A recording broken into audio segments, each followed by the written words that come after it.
Fala galera, sejam bem-vindos a mais um vídeo do canal Estamos em Obras. E hoje eu vou falar do livro No Meio da Notícia Tinha uma Pedra, do Enio Rodrigues. Mas só depois da vinheta, vamos lá!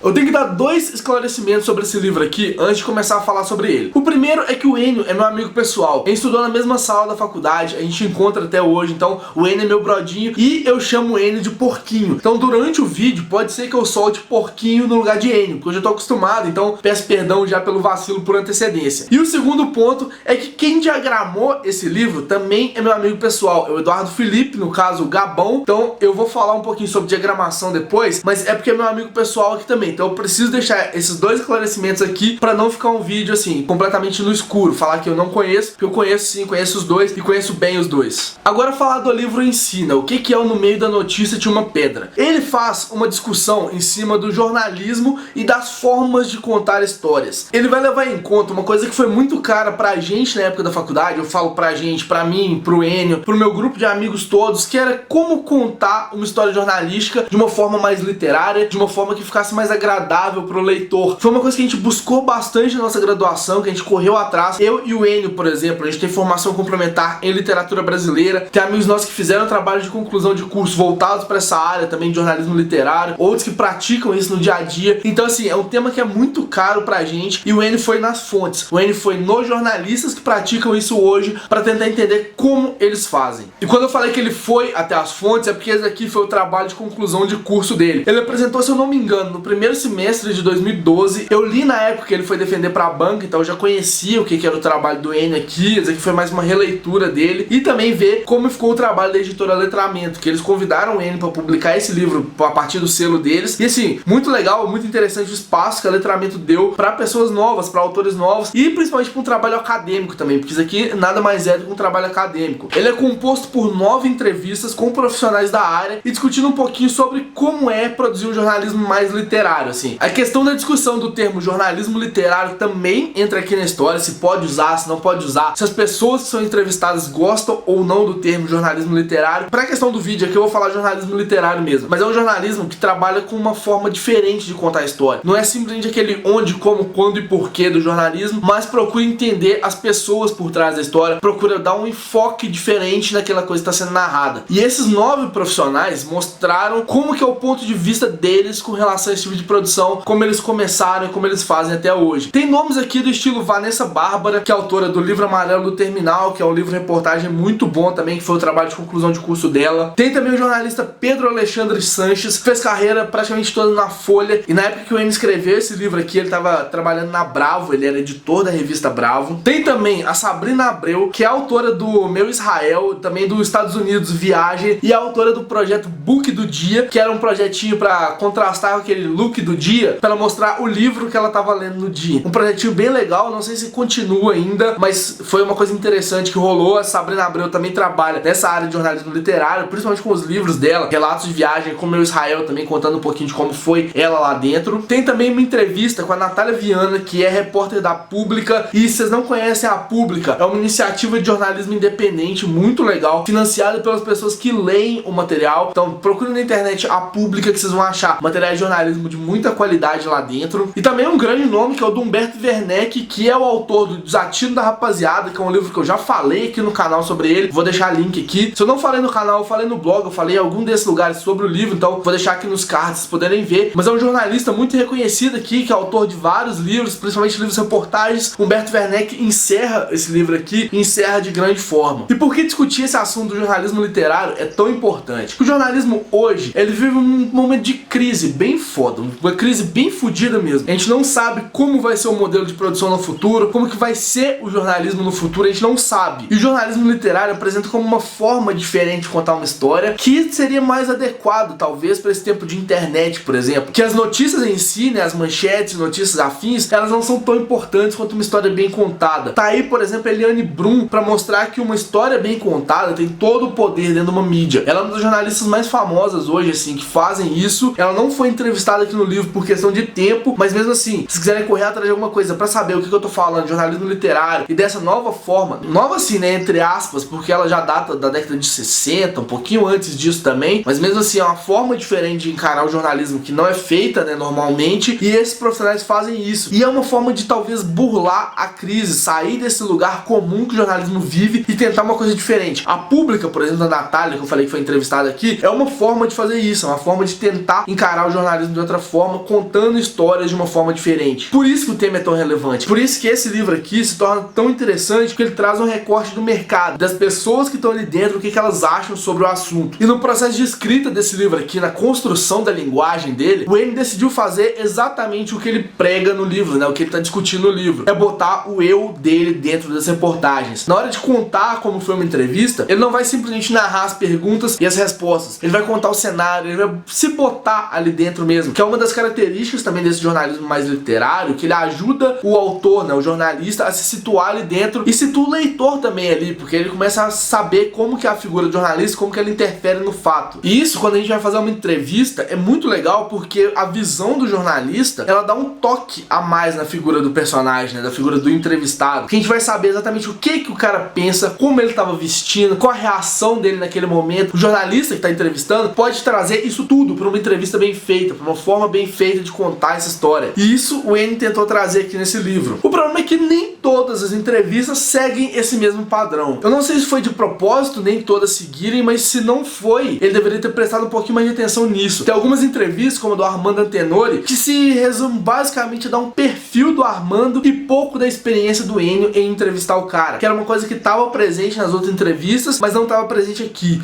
Até na entrevista que ele fez por e-mail com a Vanessa Bárbara, tem esse eu dele, e nessa entrevista que eu falei não tem. Eu acho que é uma só ou duas entrevistas que não tem essa pegada do eu, mas é uma falta de unidade um pouquinho no livro, assim. Ele prega uma coisa, mas acaba não fazendo no livro todo, que eu achei que faltou aqui um pouco. E querendo ou não, esse é um livro que vai interessar muito mais a um jornalista ou pessoas que querem entender mais sobre esse universo de jornalismo do que pessoas que são de fora. Porque é um livro que discute bastante a profissão, discute os modos de fazer, como contar uma história. Para quem tá imerso nessa discussão toda de como salvar o jornalismo, como tentar fazer uma coisa diferente, esse livro aqui é muito bom por causa disso, porque traz a visão dessas pessoas do mercado, e o N conduziu bem as entrevistas deles. Mas para quem é de fora, para quem tá pouco se fudendo pro jornalismo, como contar uma história assim, não faz tanta diferença, ele é mais para jornalista mesmo. E para essas pessoas que se interessam pelo jornalismo, eu selecionei 4 trechinhos aqui que eu queria ler para vocês poderem refletir sobre eles. Eu não vou discutir muito, senão o vídeo vai ficar muito grande, mas eu queria mostrar. O primeiro deles é na entrevista do Pedro Alexandre Sanches, que é o que eu falei que trabalhou muito tempo na Folha. Ele vai falar o seguinte: mas o mais legal dessa história é o retorno. Se na Folha eu tinha aprendido que, para a matéria ser boa, a fonte tem que odiar o que foi publicado, ao sair de lá eu vi o contrário. Como é delicioso o cara se sentir representado no texto. O barato da matéria é o cara ler e se ver lá. Essa é a grande vitória. Isso é uma coisa muito cara pro jornalismo, assim. Tipo, a pessoa que tá entrevistada, se ela odiar o que tá ali, é que provavelmente você fez um mau trabalho. Você recortou demais a fala da pessoa, ela não se sentiu representada, e muitos veículos fazem isso, assim, a maioria deles, os grandes, costumam fazer isso com as falas das pessoas que foram entrevistadas. Essa fala aqui do Pedro é uma coisa que você vira e fala, pô, é de verdade. Você tem que fazer um texto que vai agradar a pessoa que tá sendo entrevistada. Principalmente se não foi uma entrevista polêmica, né? Se não for uma coisa de investigação. Porque investigação não, investigação você tem que ir atrás dos fatos mesmo. Mas no caso de uma entrevista, traçar um perfil, você traçar um perfil errado da pessoa, pô, que mancada, né? A pessoa se sentir representada ali é muito legal. Na entrevista do Armando Antenori, ele soltou uma frase que é muito legal também. É assim, ó: o papel do jornalista continua o mesmo e nunca vai mudar. Tentar organizar o mundo. Que é uma coisa muito intrínseca da profissão de jornalismo mesmo, tentar entender o mundo e passar pra pessoa que tá lendo, que tá ouvindo, que tá podendo ver na televisão. Então, é o papel do jornalista ali, e é muito importante sempre ter isso em mente. O jornalista tá ali pra organizar o mundo, pegar aquelas ideias e transformar em algo palpável. O terceiro trecho que eu quero falar aqui é na entrevista da Sabrina Abreu, do Meu Israel, que ela fala o seguinte: se a pessoa compra um livro de não ficção, é aquilo que devo dar a ela. Mas será que vai mesmo fazer diferença nesse caso ela saber se os fatos aconteceram juntos ou não? Isso é um ponto, assim, bem chave do jornalismo literário, porque tem, apesar dos fatos serem reais, pode ter essa pequena mudança de pontos, assim, porque a gente sabe que as coisas não vão acontecer linearmente, elas podem acontecer de formas separadas. O livro Amarelo do Terminal, da Vanessa Bárbara, que eu falei que ela foi entrevistada aqui no livro também, ele traça um panorama geral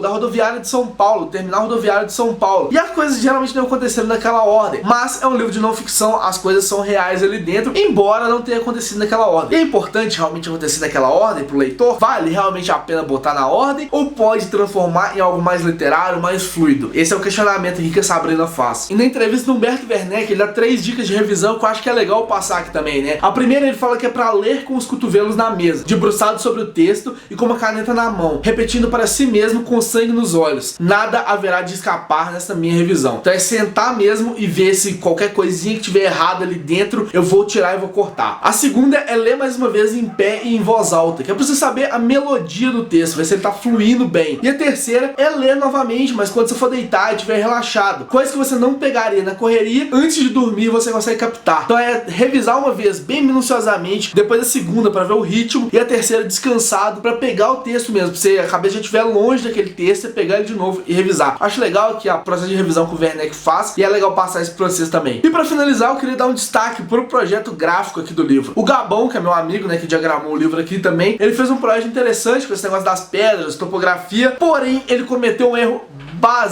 básico de diagramação, que foi no InDesign, é o erro mais básico do InDesign. Ele não trocou o idioma do texto. O idioma ficou todo em inglês e isso fode a hifenização inteira do livro. Na hora que você vê aqui, todos os parágrafos têm uma hifenização errada. Sempre tem uma divisão silábica escrota aqui no meio da história. Foi falta de revisão do Gabão, foi falta de revisão do Enio, foi falta de revisão principalmente da editora, que na hora que tava com o livro lá, a prova do livro, olhou e falou tipo, ah, tá de boa, passa isso daí. Não, isso é um erro bem gritante mesmo. Fora um errinho aqui, outro ali na estrutura que ele propôs, tem uns errinhos assim mais pesados, mas a infinização, velho, puta que pariu, tava me dando nos nervos já, o tanto que ela tava errada, tava me agoniando assim, teve hora que eu parava e largava o livro de lado porque tinha uma infinização errada. Se fosse uma ou outra, beleza, mas eram muitas, sério. Precisa de uma revisão pesada aqui em cima pra poder ver exatamente o que aconteceu. Inclusive teve um trecho do livro, parece que foi comido, porque eu tenho o original dele em PDF, né, que o Enio mandou pra banca. Na hora que eu tava lendo o livro aqui, numa página pra outra, a história simplesmente dá um pulo e não faz sentido nenhum. Faltou um trecho ali que passou também batido na revisão. Então, o processo de revisão desse livro aqui foi bastante falho e eu acho que precisava mais, assim, precisava ter um processo de revisão caprichado. Mas tirando isso, o conteúdo eu já falei, é um conteúdo bacana, conteúdo interessante para jornalista. E se vocês quiserem, procurem que esse livro também vale a pena, se tiverem interesse na questão do jornalismo. Então é isso, faz as coisas de sempre, curte, compartilha o vídeo, mostra pros amiguinhos, se inscreve no canal se não for inscrito. E provavelmente você não leu esse livro aqui, porque a distribuição dele tá basicamente em BH. Mas se vocês tiverem interesse, me falem aqui, comenta também comigo aqui nos comentários essa questão do jornalismo literário, o que vocês sabem, o que vocês acham do jornalismo atual. Quero conversar com vocês aqui, beleza? Um beijo e até o próximo vídeo.